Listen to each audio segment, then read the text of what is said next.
Malgré le fait que la Suisse ne fait pas partie de l'Union européenne, les données économiques décevantes suggèrent que les pays de la zone euro qui luttent actuellement contre la crise exercent un impact sur l'économie du pays. Nous allons discuter cette question avec Valentin Marinov. Valentin, bonjour. De nombreux économistes ont été surpris par le degré de détérioration des indicateurs économiques de la Suisse. Il faut dire que jusqu'à présent, le pays réussissait à contourner tous les problèmes liés à la crise en Ukraine, ainsi qu'aux crises dans d'autres parties du monde. Qu'en pensez-vous ? Il faut dire que nous en sommes également surpris. Nous nous attendions au moins à une faible croissance de l'économie au deuxième trimestre. En plus, le taux de croissance au premier trimestre était assez bon. Voilà pourquoi l'absence complète de croissance nous a choqués. Cela met en évidence le fait que la Suisse a réussi à éviter l'impact négatif des sanctions contre la Russie, ainsi que celui des affrontements entre la Russie et l'Ouest. Par contre, ce pays est à proximité des pays de l'Union européenne qui génèrent la croissance économique de l'UE. En l'occurrence, l'Allemagne et d'autres pays de l'Union européenne ont déjà subi l'impact des sanctions. Il est à noter que ces pays sont des partenaires commerciaux importants de la Suisse.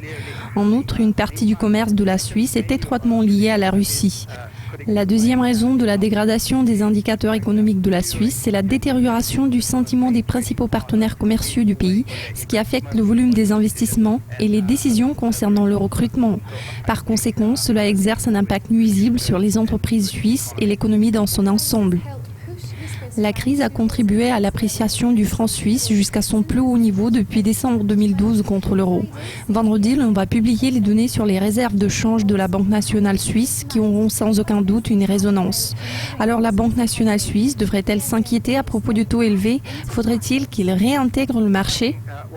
Je crois qu'il serait logique que la Banque centrale doive faire face à l'appréciation rapide de la monnaie à travers l'introduction des mesures supplémentaires. Il peut s'agir des mesures telles que les taux d'intérêt négatifs sur les dépôts. Je pense que ces mesures sont plus probables qu'une intervention directe. Je tiens également à noter que ces derniers temps, les réserves de change de la Banque nationale ont augmenté. À l'heure actuelle, ils constituent environ 19% du PIB du pays. Voilà pourquoi le coût du maintien de ces réserves a augmenté de manière significative.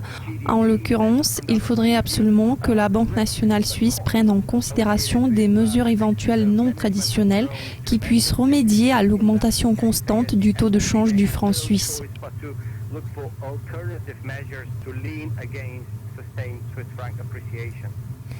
Les données économiques en question ont été obtenues avant la réunion trimestrielle de la Banque centrale prévue le 18 septembre. Le taux directeur reste toujours au niveau de 0 en Suisse et selon les analystes, la Banque centrale ne peut rien faire pour restaurer la croissance. Sur quoi est-ce que les acteurs du marché comptent à votre avis ?